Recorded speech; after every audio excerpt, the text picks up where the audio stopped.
Все. Все, надо записать, блин. Все.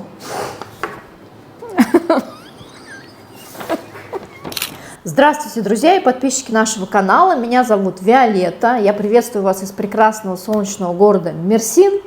Но в этом видео хочу поговорить с вами честно и без прикрас о жизни в Мерсине, о стоимости жизни в Мерсине. Мы будем говорить конкретно на примере нашего города, потому что, конечно, стоимость жизни в Мерсине и в Анкаре, либо в Стамбуле, она отличается. И мы сравним стоимость жизни в нашем городе с какими-то европейскими городами, так как в последний год покупатели иностранцы – это именно граждане Европы, это граждане Германии, граждане прибалтийских стран, Латвия, Эстония, Литва, это Польша. И мы, опираясь на их рассказы, а также какие-то средние статистические данные, которые у нас есть в ресурсах, в общих, мы сделаем такой небольшой анализ, сравним жизнь в Турции, конкретно в Мерсине, с какими-то европейскими городами. Да и просто расскажем вам, сколько мы тратим, что у нас почем. Погнали. Итак, друзья, небольшой эксперимент, чтобы не быть голословными. Мы взяли 50 евро в лирах. Сегодня курс 43 с копейками. И в лирах это получается 2200 лир. 50 евро. Мы сейчас пойдем и потратим эти деньги на продукты в магазине Grocery. Кстати, советую всем, кто живет в Мерсине, именно в Grocery покупать овощи и фрукты, даже не на базаре, потому что здесь они намного вкуснее и даже иногда дешевле.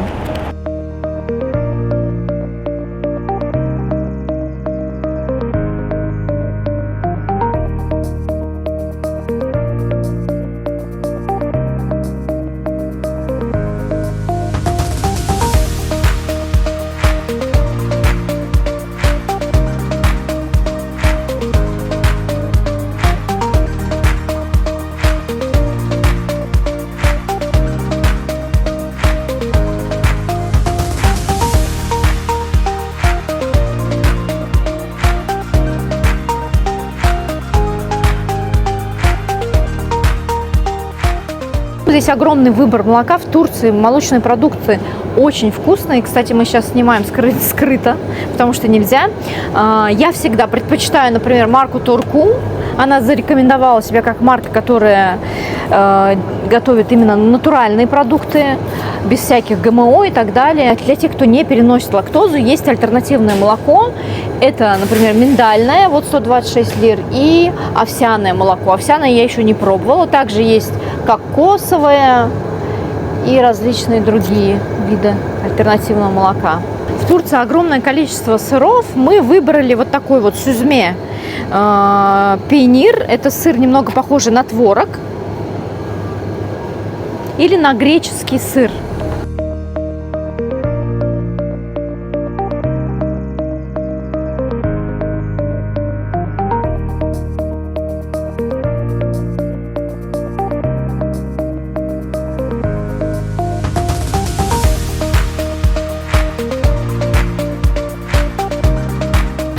Вот наши пельмени здесь сейчас появились. Раньше пельмени были у нас только в Мигросе, а сейчас появились и в Grocery есть. Вот цена здесь написана 193 и 168.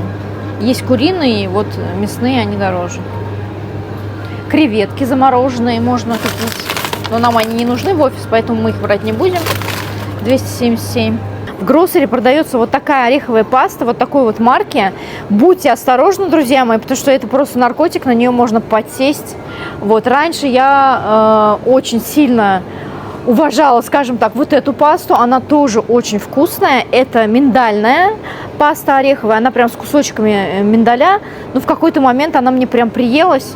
Она такая достаточно жирная, тоже очень вкусная. В общем, вот эти вот две пасты имейте в виду. Может образоваться зависимость. Здесь достаточно хорошие макаронные изделия. Есть местные марки, есть итальянская, всем нам известная Барилла. Здесь пачка Барилла стоит 38 лир, 70 курушей. И есть различные альтернативы. Это местные уже более-менее. Там вот эти вот Анкара, кстати, неплохая марка тоже. Конечно, они дешевле в 2 раза. В 2 раза дешевле местная марка, но я вот обычно беру Бариллу. Еще хочу обратить ваше внимание на вот эту марку Тамек. Называется баклажан казартма. Это жареные баклажаны. Это очень вкусные баклажаны. Я уже несколько лет вот покупаю, просто вкуснее, чем даже дома я делала. Все равно вкуснее получается именно в этих баночках. Очень вкусные вафли. Это вафли Хошбеш называются, марка Йети. Они вот клубничные и именно вот такие вот с земляным орехом очень вкусные. Итак, друзья, распаковка чек из магазина Grocery. Вот такое количество продуктов мы накупили на 50 евро. Это у нас в лирах вышло, вот, пожалуйста, чек.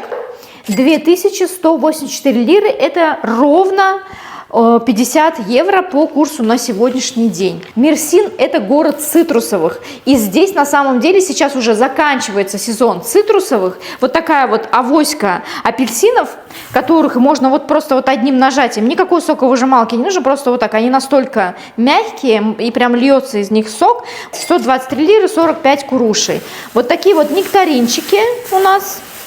Получается, здесь чуть меньше килограмма, 790 грамм, 142 лиры. Очень вкусно они пахнут. Так, яйца 15 штук, стоят 135 лир. Сливочное масло мы купили вот 2 пачки. Одна пачка сливочного масла стоит 87 лир, и здесь 200 грамм. Это натуральное сливочное масло. Итак, вот такой вот у нас сыр брынза, сутаж, сузме он называется, он стоит всего 55 лир.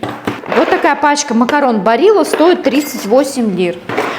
Курицу, давайте курицу посмотрим. Я, наверное, прям каждую позицию не буду озвучивать, да, но в среднем вы видите, сколько всего мы купили. Итак, курица у нас стоит килограмм вот таких вот ножек, стоит 131 лира. 131 лира 90 куруши. Вот такие вот крылышки.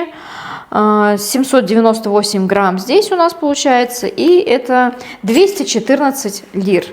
В общем, курица нам во столько обошлась. Вот такой вот зеленый горошек сейчас можно купить. Из него можно и суп варить, и просто в салат его кидать. Вот такая вот 300 грамм стоит 38 лир. Помидоры сколько у нас стоят в Мерсине сейчас? Это помидоры без гормонов. 65 лир они стоят. 65 лир, 25 курушей. И огурцы нам обошлись. Здесь 798 грамм, почти килограмм, 31 лира. Вот такой вот 700 грамм получается. Поделитесь в комментариях, друзья, как вам такая продуктовая корзина на 50 евро. Напишите, пожалуйста, в комментариях, а что можете купить на 50 евро вы в своей стране, в своем городе. Очень интересно будет сравнить. Ни для кого не секрет, что Турция уже не такая привлекательная страна для иностранцев, как она была несколько лет назад, когда можно было беспрепятственно получить вид на жительство, купив даже самую недорогую квартиру, когда здесь все стоило в разы дешевле, и недвижимость, и продукты, и рестораны, кафе, и люди с удовольствием приезжали сюда, брали вид на жительство, приезжали сюда туристы, покупали недвижимость и так далее. Сейчас, конечно, ситуация изменилась, экономическая ситуация усложнилась, инфляция высокая, сейчас среднегодовая инфляция в Турции превысила 50%. В январе инфляция составляла 42,12%. В марте она снизилась до 38,10%, что в принципе дает нам надежду. Когда мы смотрим на статистические данные департамента ТУИК, то это, конечно, вселяет надежду, что правительство все-таки и лучшие экономисты страны что-то делают для того, чтобы улучшить ситуацию. Вот, но будем надеяться, конечно. А сейчас мы говорим с вами о фактах. Что сейчас у нас? Сколько вообще стоит жизнь, да? Сколько стоит проживание в Турции на сегодняшний день? Давайте мы с вами сравним данные. Вот именно сколько тратит один человек, сколько тратит семья у нас в Турции, и можно примерно сравнить со странами Европы. Итак, мы подготовили список расходов на одного человека, проживающего в городе Мерсин. Для примера мы взяли молодую девушку, старше 20 лет, и дальше возраст может быть не ограничен. Этот человек ведет активный образ жизни, ни в чем себе сильно не отказывается, но в то же время живет без каких-то особых излишков. Также особенностью особенность, что не особо любит мясо, поэтому у нас тут немножечко, может быть, даже уменьшенные. Если вы любите мясо и не можете без него жить, и будете его регулярно покупать, то прибавляйте еще к расходам примерно плюс 2-3 тысячи лир. Вот на продукты у нас вышло 5000 лир в месяц, учитывая то, что не любит мясо, покупает в основном курицу, рыбу и так далее. Вот 5000 лир ушло на продукты. Электричество 500 лир в месяц, это 11 евро. Продукты, кстати, по сегодняшнему курсу это 114 евро.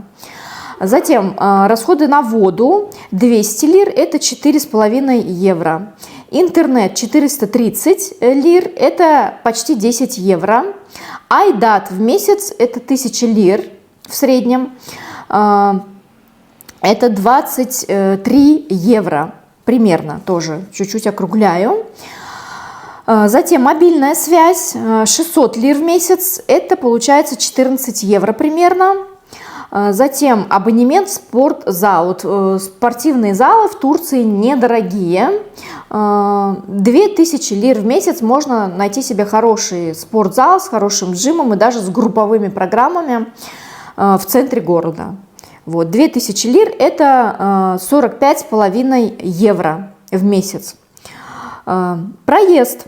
Если в среднем ездить туда-обратно в день 2 раза, пользоваться транспортом, то выходит 1200 лир, это в евро получается 27, примерно 28 евро в месяц.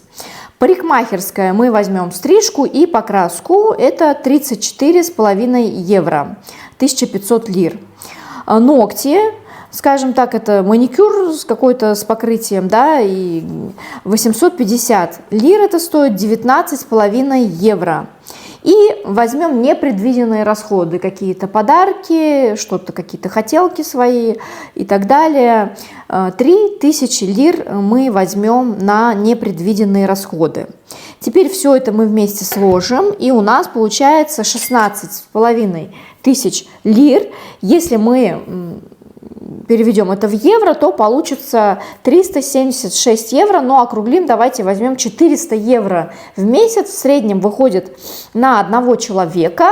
Я не включила сюда расходы на медицину. Так или иначе, мы раз в 3 месяца, раз в 2 месяца обращаемся к врачу, как правило, и здесь прием у врача стоит 3000 лир в среднем, это 68 евро.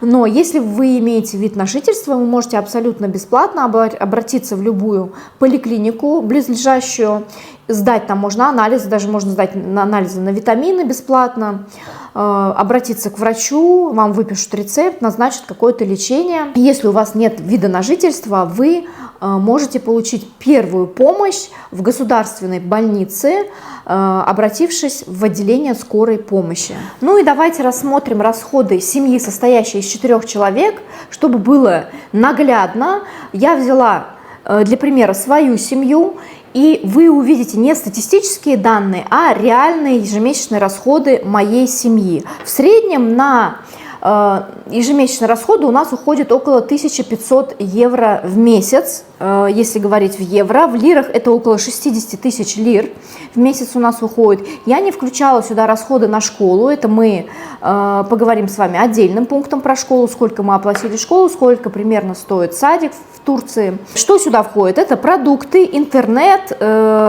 оплата коммунальных услуг, каких-то таких вот Netflix, там, не знаю, у нас есть собака, да, корм у нас сюда включен еще. Также у меня есть помощница, которая приходит 3 раза в неделю.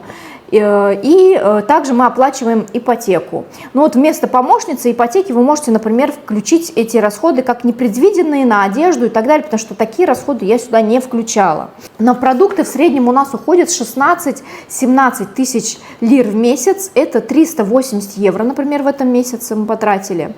За айдат мы платим ежемесячно 1500 лир в месяц. Это 34,5 евро. За газ, вот расходы на газ, на отопление у нас выходят в среднем около 3000 лир в месяц, это 80 евро. Ну, конечно же, сейчас уже гораздо меньше мы тратим на газ, потому что это уже без отопления. а только газовая плита для приготовления продуктов. И здесь гораздо меньше, здесь у нас уходит где-то 1000 лир в месяц. Это 22 евро в месяц, без отопления. Затем электричество примерно уходит 48-50 евро в месяц. Вода 750 лир, это 17 евро в месяц. Вода у нас недорогая. Интернет 450 лир, это 10 евро. Netflix 900 лир, это 20,5 евро. Собаки на корм мы тратим примерно 30 евро. Итого в месяц у нас получается около 1300 евро мы тратим вот на продукты. Также сюда в эти расходы у нас входят кружки. Конкретно мой сын ходит в музыкальную школу. Мы платим 4000 лир в месяц. И бензин. На бензин в среднем я трачу около 6000 лир. В месяц. У мужа, например, бензин бесплатный от фирмы. Ну, итого, расходы на нашу семью в этом месяце мы потратили 58 600 лир. И это получается по сегодняшнему курсу 1300 евро. Опять-таки, я не включила сюда медицину. Мы уже говорили про сколько стоит прием у врача, это у нас 68 евро в среднем. Садик в среднем стоит около 320 евро в месяц. Если мы говорим в лирах, то это получается 14 тысяч лир. Примерно вы потратите, скажем так, от 14 тысяч лир вы потратите на садик плюс сервис. Мы взяли за пример конкретный садик. Вот. Ну, цены, конечно же, варьируются. Школа нам обходится в среднем 380 евро в месяц, но мы оплатили сразу, и в евро это вышло 3800 евро за год. Сюда входит сервис, сюда входит питание и само обучение. Если мы возьмем отдельно сервис, то это выходит в среднем около 800 евро в год. 30-35 тысяч лир в месяц в среднем стоит сервис в школах и в садиках. В государственных школах вы также можете оплачивать отдельно сервис, поэтому я думаю, эта информация вам будет интересна. Оплата домработницы составляет 230 евро в месяц, это 10 тысяч лир в месяц. Она приходит 3 раза в неделю, она готовит, гладит, убирает 3 раза в неделю. Кредит также мы оплачиваем, это ипотека, 11 тысяч лир в месяц, 250 евро. Ну, вы эти расходы можете вычесть, да, в среднем это получается около 500 евро с домработницей и с ипотекой, либо оставить эти 500 евро на какие-то расходы, например, на одежду, я не включила сюда одежду, и какие-то непредвиденные расходы. Теперь давайте сравним уровень жизни и расходы в Турции и в Европе. Для примера мы взяли такие страны, как Сербия, Польша, Литва, Германия, Латвия и Эстония. Почему мы взяли Сербию? Потому что многие русскоязычные граждане сейчас переезжают в Сербию, и есть с чем сравнить. Очень много знакомых, которые живут сейчас в Сербии. Вот. Почему Польша, Литва, Германия, Латвия, Эстония? Потому что основные наши клиенты сейчас как раз-таки из этих европейских стран. И мы можем опираться на какие-то рассказы и какие-то ресурсы, которые нам советовали именно наши клиенты, где мы могли какой-то провести вот такой вот анализ. Ну и давайте начнем с инфляции, и начнем мы с Турции. Как я вам и говорила, в Турции сейчас сложная экономическая ситуация. Инфляция в марте 2025 года достигла 38%. На самом деле она снизилась по сравнению с январем. В январе она была 42%, и в марте снизилась до 38%. С одной стороны, это какая-то положительная динамика, с другой стороны, это какие-то огромные цифры, если даже сравнивать вот с европейскими странами, с Сербией, с Польшей, с Литвой, Германией. В Сербии, например, инфляция сейчас продолжает снижаться и достигла 4%, 4,4% в марте 2025 года. И в Сербии ожидается дальнейшее снижение инфляции до 3% к концу квартала. Если мы возьмем Польшу, то инфляция в Польше выросла до 4,9% к марту 2025 года. В основном из-за повышения цен на жилье, коммунальные услуги и продукты питания. Инфляция в Литве составила 4%. В Германии инфляция снизилась до 2,1% в апреле 2025 года, что укрепляет аргументы в пользу дальнейшего снижения процентных ставок Европейским центральным банком. Латвия. Инфляция снизилась до 3,35% в марте 2025 года, в основном за счет снижения цен на жилье и транспорт. Эстония. Инфляция составила 4,38% в марте 2025 года. В Турции основными факторами инфляции являются подорожание продуктов питания, услуг, причем продукты дорожают практически каждую неделю, можно сказать так, и поэтому, зайдя в магазин, иногда можно даже не обнаружить ценников, потому что просто не успевают за повышением цен. Также и в рестораны, и сферы услуг. Все в Турции на самом деле дорожает, но правительство сейчас предпринимает какие-то шаги, и это вселяет надежду. Когда мы читаем какие-то статистические данные, смотрим, просто делаем какие-то обзоры про то, как растут цены в Турции, конечно, становится страшно, но не так страшен черт, как его малюют, и все познается в сравнении. Когда приезжают наши клиенты из Германии, из Польши, из Литвы, из Эстонии, и мы спрашиваем, почему они выбирают Турцию для длительного проживания, основной фактор – это то, что здесь гораздо дешевле жизнь, ну и, конечно же, солнце, море. И почему именно Турция? Потому что здесь гораздо все дешевле, и продукты, и услуги. Ну и чтобы не быть голословными, давайте сравним коммунальные услуги, интернет, электричество, воду в Турции с перечисленными европейскими странами. Итак, коммунальные услуги Айдат в Турции выходят около 30 евро в месяц. Если мы сравниваем с Сербией, то это 170 евро в месяц, Польша 180 евро в месяц, Литва 200 евро, Германия 250, Латвия 190, Эстония 200 евро в месяц. Если мы сейчас рассмотрим интернет, то Турция это 15 евро в месяц в среднем стоит интернет, Сербия 25 евро, Польша 20 евро, Литва 25 евро, Германия 30 евро в месяц, Латвия 20 евро в месяц, Эстония 25 евро в месяц. Электричество, расходы на электричество.